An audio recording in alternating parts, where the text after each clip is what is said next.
नमस्कार, स्वागत है आप सभी का। मैं हूं आपके साथ कुमार कुणाल धीरज। आप देख रहे हैं मुद्दा, और आज मुद्दा में बातचीत होगी चुनावी रेवड़ियों की। आज के दौर में चुनाव जीतने के लिए तमाम जतन किए जा रहे हैं।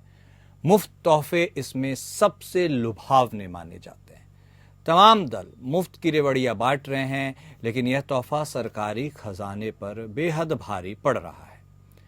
महाराष्ट्र की नई सरकार के शपथ ग्रहण के 1 महीने से भी कम समय में सरकार ने कहा है कि प्रत्यक्ष लाभ योजनाओं के तहत सूचीबद्ध महिलाओं को लड़की बहन योजना के लिए पात्र नहीं माना जाएगा। यह वह योजना है जिसके तहत 18 वर्ष से अधिक आयु की सभी महिलाओं को 2100 रुपये पेंशन देने का वादा किया गया था। इससे महायुति गठबंधन को सत्ता में वापस आने में मदद मिली थी। इससे महाराष्ट्र सरकार को 2.63 करोड़ लाभार्थियों की सूची में 20 लाख की कटौती करने में मदद मिलेगी। 1 जनवरी को हिमाचल के सीएम सुखविंदर सुक्खू ने स्वेच्छा से अपने नाम पर 125 यूनिट की मुफ्त बिजली सब्सिडी छोड़ दी। उन्होंने सभी आत्मनिर्भर व्यक्तियों से ऐसा करने का आग्रह किया। इस अपील का उद्देश्य राज्य बिजली बोर्ड को 200 करोड़ का लाभ पहुंचाना है और पैसे बचाना है। दिसंबर 2022 में हिमाचल प्रदेश की सत्ता संभालने वाली कांग्रेस सरकार गंभीर वित्तीय संकट का सामना कर रही है। पार्टी अपने चुनावी वादों को पूरा करने के लिए संघर्ष कर रही है। इस प्रक्रिया में इसने लाभार्थियों की सूची को छांटना और पिछली बीजेपी सरकार की तरफ से शुरू की गई मुफ्त सुविधाओं में फेरबदल करना शुरू कर दिया है। वहीं आंध्र के सीएम चंद्रबाबू नायडू ने माना है कि वित्तीय बाधाओं के कारण विधानसभा चुनावों से पहले किए गए 6 वादों को पूरा करने में उन्हें संघर्ष करना पड़ रहा है। भले ही प्रधानमंत्री नरेंद्र मोदी ने इसे मुफ्त की रेवड़ी कहकर आलोचना की हो, लेकिन भारतीय जनता पार्टी ने खुद 18 साल से ऊपर की महिलाओं के लिए पेंशन और इसी तरह के लाभों का वादा किया। आरबीआई की राज्य वित्त बजट 2024-2025 का अध्ययन रिपोर्ट में कहा गया है कि कई राज्यों ने अपने बजट में रियायतों की घोषणा की है। इस तरह के खर्च से उनके पास उपलब्ध संसाधन खत्म हो सकते हैं। तो चुनावी तोहफों की फहरिस्त तो वोटर्स के सामने बिछा दी जाती है, लेकिन उसके बाद उसी के दावों को और उसी के वादों को पूरा करने में राजनीतिक पार्टियों की, जो कमोवेश फिर सरकार में आ जाती हैं, उनकी हालत टाइट हो जाती है। हर लोग वादे तो करते हैं, लेकिन उसके बाद इसे निभाना मुश्किल होता चला जाता है।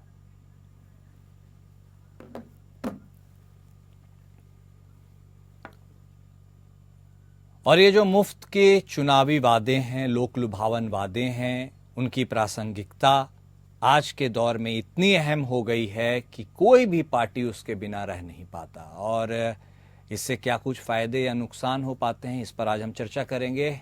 हमारे साथ हमारे खास मेहमान जुड़ चुके हैं। हमारे साथ आम आदमी पार्टी की तरफ से बतौर प्रवक्ता संजीव निगम साहब जुड़ चुके हैं, भारतीय जनता पार्टी की तरफ से बतौर प्रवक्ता आलोक वत्स साहब, और कांग्रेस पार्टी की तरफ से बतौर प्रवक्ता राज शर्मा साहब भी हमारे साथ जुड़ चुके हैं। आप तीनों खास मेहमान का स्वागत है। शुरुआत निगम साहब आपके साथ करेंगे। आम आदमी पार्टी एक ऐसी पार्टी के रूप में टारगेट की जाती है या उसे प्रोजेक्ट किया जाता है जो सबसे ज्यादा, मानिए कि मुफ्त रेवड़ियां यानी मुफ्त की जो सुविधाएं देने के मामले में अव्वल मानी जाती है। क्या आप इस बात से इत्तेफाक रखते हैं, और क्या आपको लगता है कि अब चुनावी पार्टियों के लिए एक मजबूरी सी बनती चली गई है ये मुफ्त की रेवड़ियां जिसे लोग कहते हैं? निगम साहब अनम्यूट कर लीजिए सर अपने आप को। आपको मेरी आवाज नहीं आ रही है क्या? आ रही है निगम साहब, आप प्लीज कंटिन्यू। हाँ, मैं ये कह रहा था कि भारत को आजाद हुए इतने बरस हो गए और इतनी सारी राजनीतिक पार्टियां हैं। सवाल ये पैदा होता है, राजनीतिक पार्टियों के माध्यम से सरकारें बनती हैं, और सरकारें किसी भी पार्टी की बने, कहीं पर बने, उनका मुख्य उद्देश्य क्या होता है? देश में, अपने राज्य में, अपने नगर में लोगों का चौमुखी विकास करना। तो पहले की सरकारों में ये देखा गया है कि इस तरीके का चौमुखी विकास नहीं हो पाया है। किसी एक पर्टिकुलर सेक्शन का वो बढ़ता चला गया, या कहीं तो जब आम आदमी पार्टी शुरुआत में, आम आदमी पार्टी को अगर देखा जाए, हम तो जानते हैं शुरू से जुड़े हुए, ये कोई राजनीतिक मतलब पार्टी नहीं थी। हम लोग भी ऐसे ही काम कराने आम आदमी इसको कहते जाते थे, इधर दफ्तर में गए, उधर गए, परेशानियां झेला, तो फिर उसके बाद से झेलते झेलते आज आंदोलन हुआ, पार्टी बनी। तो अब इस पार्टी जब बन गई तो हमने ये सोचा कि भाई जो परेशानियां हम लोगों ने झेली जब कोई पार्टी नहीं थी, तो हमारा ये अब दायित्व बन जाता है, अब कर्तव्य बन जाता है कि हम राजनीतिक दल के रूप में है, सरकार के रूप में है, सरकार में है, तो हम लोगों के साथ ऐसा काम करें कि लोगों का कल्याण हो, जो थोड़ा सा पिछड़ा है, जो थोड़ा सा पीछे है, तो हम उसको भी एक आगे लेकर के आवे। तो उसी बात को ध्यान में रख करके ये सारी व्यवस्थाएं की गई थी, बिजली फ्री, पानी फ्री, हम कुछ उनको आर्थिक रूप से थोड़ा सा कुछ सहयोग करें जिससे कि हम तो वो मजबूत हो। तो इस तरीके की योजनाएं, अब इसको बाद में हमारी आम आदमी पार्टी की नीतियों को दूसरे दलों ने भी फॉलो किया। तो हम तो ये कहते थे ना कि राजनीति करने नहीं, राजनीति बदलने आ रहे हैं। ठीक है, नहीं तो आपने देखा और दलों ने भी फॉलो किया। ठीक। वत्स साहब भी हमारे साथ जुड़े हुए हैं। वत्स साहब बात कर रहे थे, आपका स्वागत है, आप सभी का स्वागत है। बात हो रही है चुनावी रेवड़ियों की। देखिए सर, एक बात बहुत स्पष्ट है, इन लोक लुभावन वादों को हर कोई क्रिटिसाइज करता है जब सत्ता में आने का वक्त निकल जाता है हाथ से। उसके बाद लेकिन उसको पाने के लिए या उसके पहले उसके लिए खूब जोर आजमाइश की जाती है। जब एट व्हाट कॉस्ट, वो भी एक बड़ा सवाल है कि कितना वित्तीय बोझ पड़ता है। कहने का मत यह है कि जब उस भार को उठाया या वहन ही ना किया जा सके तो तमाम राजनीतिक पार्टियां इन लोक लुभावन वादों को जनता के बीच में परोसती ही क्यों है? वत्स साहब, देखिए कुणाल जी, आधुनिक युग में रेवड़ियों के प्रणेता में अगर किसी का नाम सबसे ऊपर के लिस्ट में आएगा तो अरविंद केजरीवाल जी का आएगा। इन्होंने पूरी धुरी बदल दी राजनीति की। जनता इलेक्ट करती है, सरकारें, कानून व्यवस्था,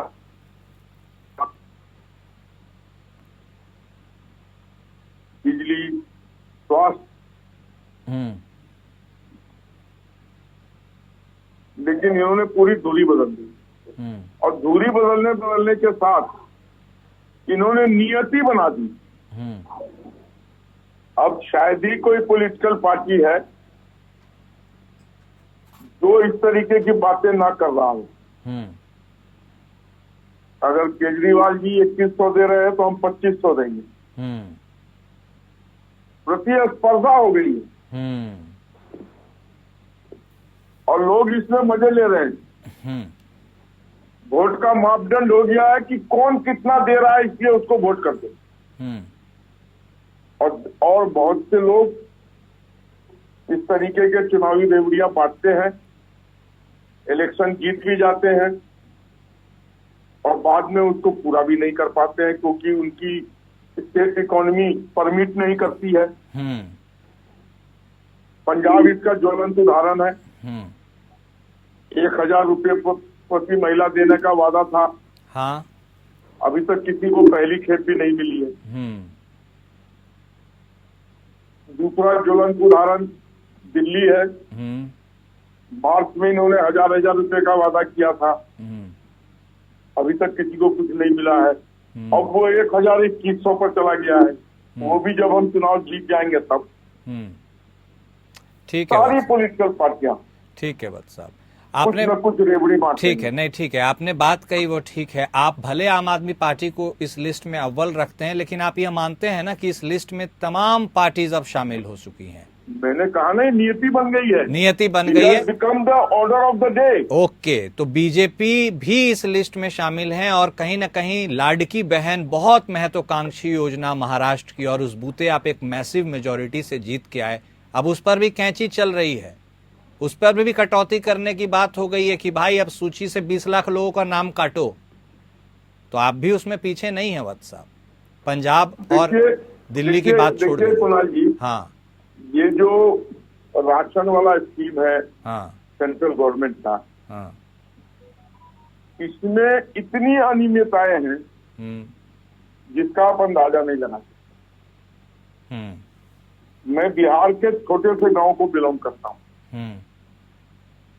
मैंने अपने गांव में पता किया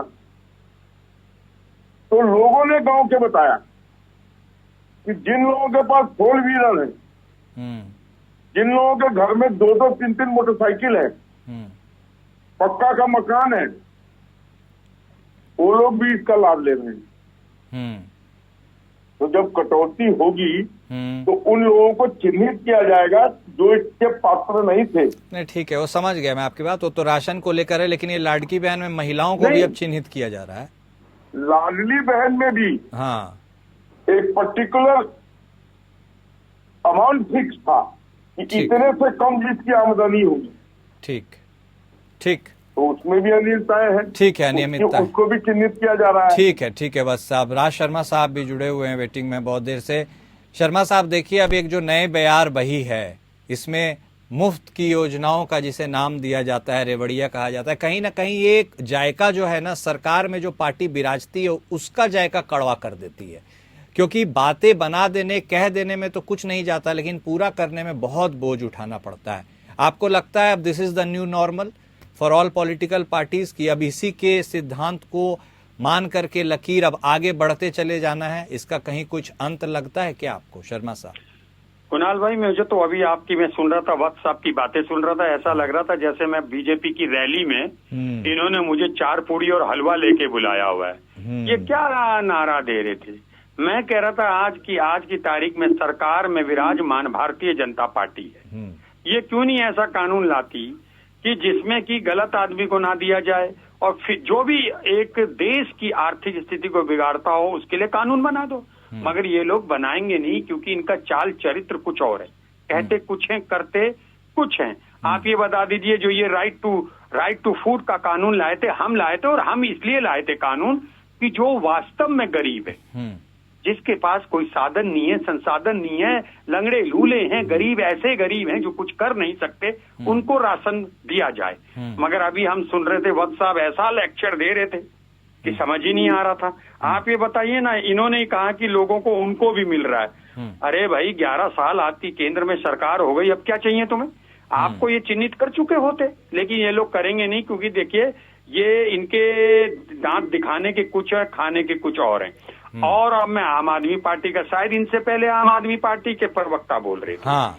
मैं इनसे एक सवाल पूछता हूँ, ये आंदोलनकारी हैं, अभी बहुत अच्छे बोल रहे थे आम आदमी, लेकिन ये बात भी सही है कि आम आदमी अपनी आम करतूतों से कहलाता है। आम आदमी के जो कृत्य हैं वो दिखने चाहिए, चरितार्थ होने चाहिए। आप ये बताइए, देखिए मुझे नहीं अच्छा लगा कि अभी राजमहल शीश महल की बातें चल रही थी। राजमहल शीश महल बनाने का, वो भी कोविड के समय में, क्या जरूरत थी साहब? अगर आप मान लो, मैं तो आपसे कहता हूं, आप अगर 1 लाख रुपए का सूट पहन के एंकरिंग कर लेंगे तो भी कुणाल ही रहेंगे, और अगर 4000 का सूट पहन के होंगे तभी कुणाल रहेंगे। आप ये बताइए कि आम आदमी पार्टी ने सबसे पहले एक चीज कही थी, हम लोकपाल लाएंगे। क्या दिल्ली में लोकपाल है?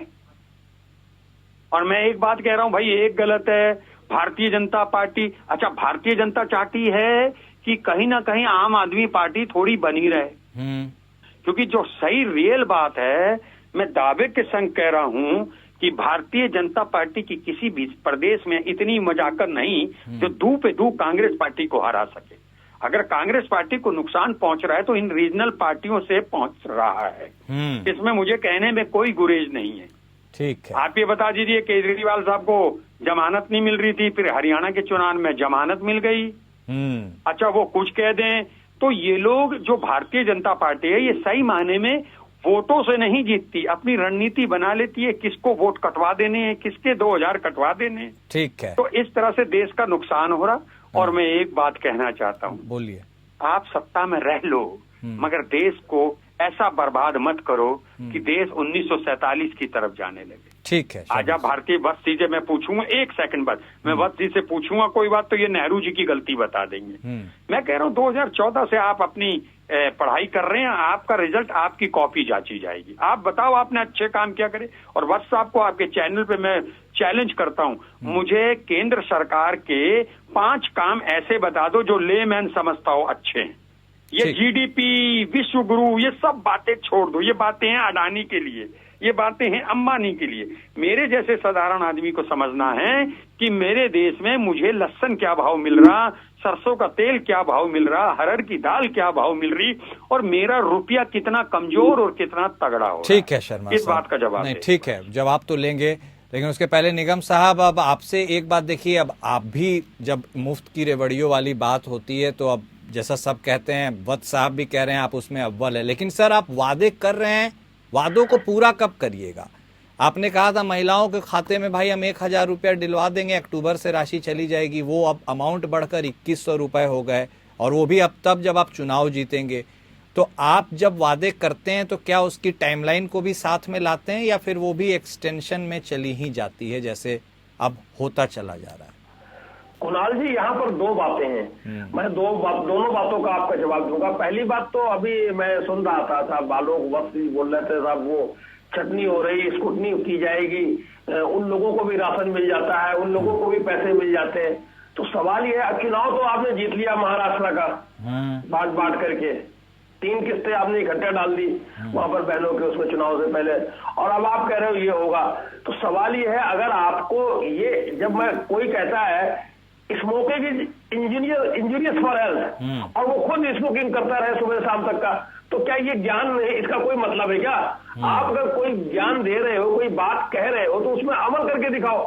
प्रधानमंत्री महोदय कहते साहब ये रेवड़ियां वो रेवड़ियां, तो आप जब 2 बार भी आपने रैली की है दिल्ली में, आपने भी कहा है वो सरकार की जो योजनाएं थी वो जारी रहेंगी। हाँ, आम आदमी पार्टी ने जो दे रखा है उसको आप तो रेवड़िया बोल रहे हो, वो करे वो जारी रहेगी। आप अपना तरीका बताओ, कदाप नहीं है ये मुफ्त का होगा, हम बिल्कुल हमारी सरकार आएगी हम ये कदाप नहीं देंगे, ऐलान करिए ना आप। हाँ, आप तो सरकारें चला रहे हैं भारतवर्ष में, केंद्र में और कई राज्यों में चला रहे हैं, तो आप बोलिए खुल करके, नहीं बोलोगे, नहीं बात करोगे, तो आप अपने तरीके से करिए। आपको तो सिर्फ ये है कि अरविंद केजरीवाल साहब को आपको रोक सकता है क्या बढ़ने से?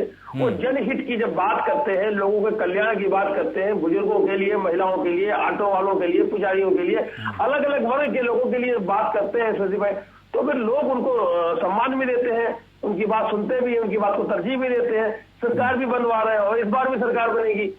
तो काम अगर होगा तो ऐसे नहीं होगा जिस प्रकार से ये कहते हैं आलोक वत्स जी ने कहा, या इनकी सरकारें जो है कहती हैं, करने के बाद फिर किस तरीके से हमने कहला दिया, तो ऐसे नहीं काम चलने वाला है। ठीक। और पहला प्रश्न क्या था आपका? ऑलमोस्ट दोनों मेरे ख्याल से कवर हो गए, और आप बताएं कुछ अगर आपका कोई प्रश्न हो तो। नहीं ठीक है, वो तो सवाल जवाब का सिलसिला चल ही रहा है। वत्स साहब भी देखिए अब जवाब देने को कुछ बेकरार संभवतः नजर आ रहे हैं। वत्स साहब देखिए, आपके ऊपर चार्ज लगाया जा रहा है साफ साफ पे कि 11 साल से भाई आप सरकार में हैं, अभी तक तो इतना मामूली जो मैथमेटिक्स है, ये सब कौन इसमें शामिल है नहीं शामिल है, ये सब आपको कर लेना चाहिए था। आपने काम किए, उस काम के आधार पर आप जाकर के वोट क्यों नहीं मांगते हैं? और जब निगम साहब भी कह रहे हैं कि प्रधानमंत्री महोदय भी उल्लेख कर रहे हैं कि भाई आम आदमी पार्टी सरकार की जो योजनाएं थी उनको हम कैरी फॉरवर्ड करेंगे, इसका मतलब उससे कुछ अलग तो करेंगे जो करेंगे, लेकिन उन योजनाओं को भी चालू रखेंगे।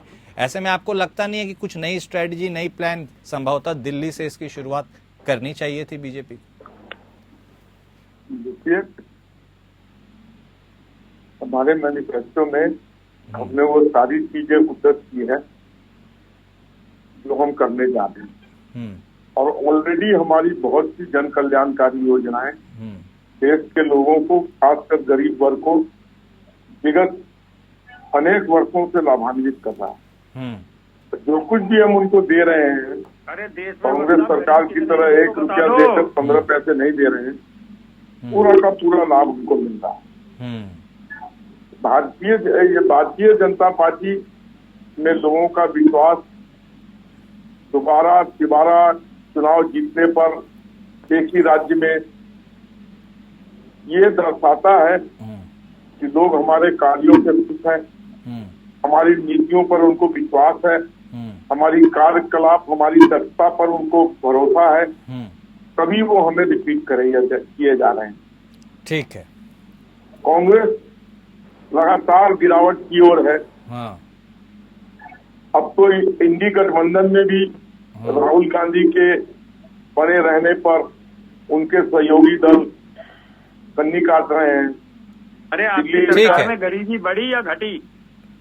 कारण है जहाँ पे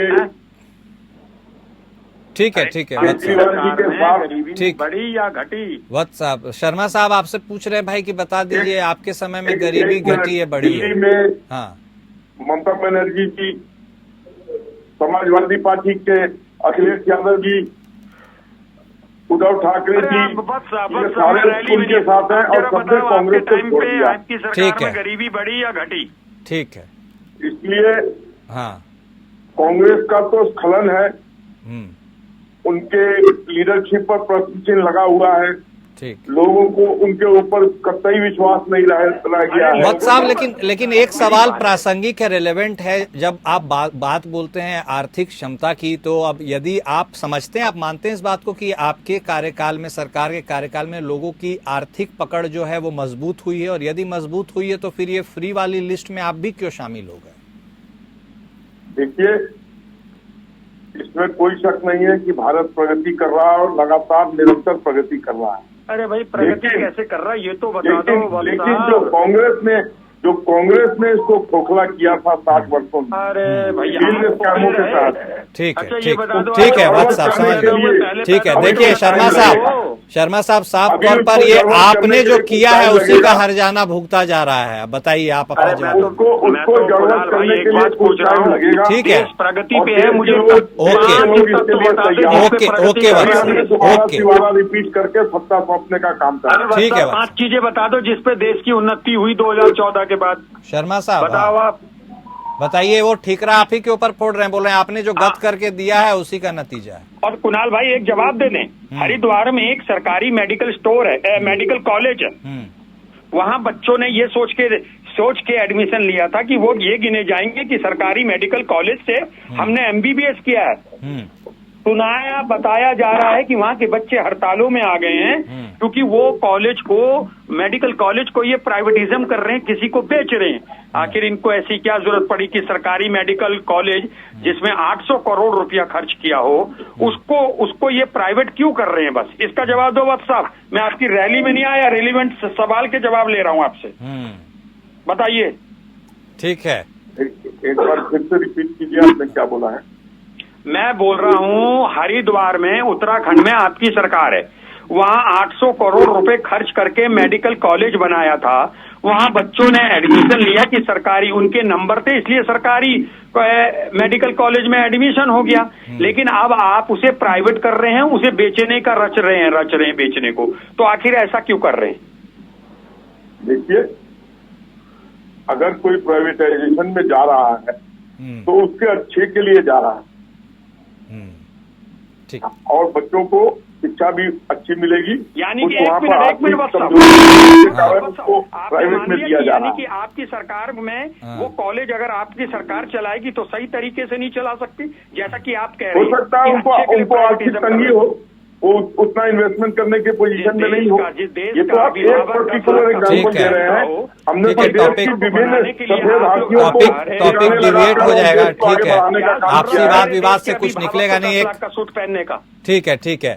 देखिए निगम पढ़ाने के लिए आपकी आर्थिक स्थिति खराब हो रही है। उत्तराखंड में शराब की दुकानें खोल रहे हैं आपके मिनिस्टर हैं, देवनागरी को शराब की दुकान बना रहे हैं, और आपकी एक शिक्षा जिससे विश्व गुरु बनेगा मेरा देश, उसको चलाने के लिए आपके पास आर्थिक स्थिति सही नहीं है। चलिए, आपको ठीक तो है, शर्म आनी चाहिए, आपको गंगा में नहीं नहाना चाहिए। ठीक है, कोई नहीं रोक सकता। निगम साहब एक बात आप भी बता दीजिए। देखिए, इस बात से तो लोग मानता है ना कि सब कुछ फ्री में देने से सरकार के ऊपर कुछ आर्थिक बोझ आ जाता है, वित्तीय संकट की गुंजाइश हो सकती है, ये रिपोर्ट्स भी कहते हैं। ऐसे में वो कौन सा फाइन लाइन है जिस पर आप डिसाइड करते हैं, या फॉर दैट रीजन कोई भी डिसाइड करे कि इससे आगे जाना है या इससे पीछे आना है? क्योंकि जो बोझ बनता है सरकार के ऊपर, उसका हल क्या है? ठीक बात आप कह रहे हैं कुणाल जी। देखिए, दिल्ली में तमाम लोग इस प्रकार की भी आप बात कहते हैं, आपने भी सुना होगा कि साहब सरकार चल रही है और हमें हमारा बिजली का बिल 200 यूनिट तक हमने रखा था, उसके टाइम में हम बिल्कुल फ्री देंगे। 200 यूनिट के ऊपर फ्री नहीं है, 400 यूनिट तक हाफ है, तो ये तो डिसाइडेड है। अब आप बताइए, दिल्ली में आप खुद सर्वे कर लीजिए साहब, दिल्ली में तो एक से एक धन्ना से लोग हैं, उनके पास कितने कितने AC है वगैरह वगैरह सब है। एक सामान्य कोई वर्ग का, बहुत ही कोई जो गरीब तबके का है, वो कोई अपनी झुग्गी में रह रहा है, उसका यहाँ बल्ब चल रहा है, टेबल फैन चल रहा है वगैरह, तो ये 200 यूनिट में उसका मामला हो जाता है, उसके लिए फ्री है। उससे ऊपर चलाओगे बिजली का पैसा देना पड़ेगा। 20,000 लीटर तक का महीने में पानी था, तो उससे हम लोगों ने बचत की, हमने उससे बचत की पानी की। कोई आदमी इस डर बड़े से जो है बड़े फालतू झंडे पानी लहराते बहाएगा थे नहीं। अन्ना जी के स्टेज में, तो लोकपाल इस बिल तरीके- कब आएगा आपका? इस तरीके अब आप देखिए, राष्ट्रपति जी कल बातें के बता कल रहे के हो तो दोस्त सुन लो। आज के दुश्मन हैं। अब इससे बेहतरीन क्या कुछ दिख सकता है? देखिए, बोलिए। राज शर्मा जी, आप सुन लीजिए जो मैं हाँ। बता रहा हूँ, वो तो आपको अजय माकन जी बता देंगे, उनसे हाँ। पूछ लो, वो बेहतर बच अरे जानते हैं ना। अजय माकन की छोड़िए आप, पहले आप हमसे अजय तो माकन निपट जी लें। तो- अजय माकन अरे जी मेरा बता देंगे, लोकपाल नहीं, कहाँ गया? संदीप दीक्षित जी बता हाँ। देंगे, उन लोगों को सब मालूम है, निगम भाई, जानते हैं ना। चलिए। ठीक। राज शर्मा जी, मैं तो बता ही रहा हूँ। हाँ। जो अभी कुणाल जी ने पूछा कि लिमिट क्या होती है, तो लिमिट हमने बताई ना। हाँ। लिमिट ये होती है, हम ठीक। महिलाओं को दे रहे हैं, उनको प्रोत्साहित कर रहे हैं कि तो उसमें सारी महिलाएं तो नहीं है, हमने तो रखा है। ठीक है। सबको मुफ्त है, जो ठीक है। फैमिली की है वो अपना टिकट ले ठीक है, आओ, तो यात्रा देखिए, का क्या ये जो दिक्कत है? नहीं, ठीक है, बहुत शुक्रिया। ये जो मुफ्त रेवड़ियों की बात है, सब पार्टीज की अपनी अपनी स्ट्रेटेजी होती है और इस स्ट्रेटेजी के तहत वो चलते हैं, लेकिन दिलचस्प ये देखना होता है कि फाइनेंशियल मैनेजमेंट कौन बेहतर कर पाता है। आप तीनों खास मेहमान हमारे साथ जुड़े, आपका बेहद शुक्रिया। तो चुनावी रेवड़ियां फिर से फिजा में हैं। अब इस बार इस रेवड़ियों में इजाफा कौन करता है और कौन उसे धरातल पर उतारता है, सिर्फ बातें नहीं करके भी दिखाता है। जनता को सिर्फ इससे मतलब है और सोचना जनता को है कि उसके पक्ष के लिए कौन सी रेवड़ियां बेहतर हैं या मीठी हैं। मुद्दा में मेरे साथ आज के लिए बस इतना ही। नमस्कार।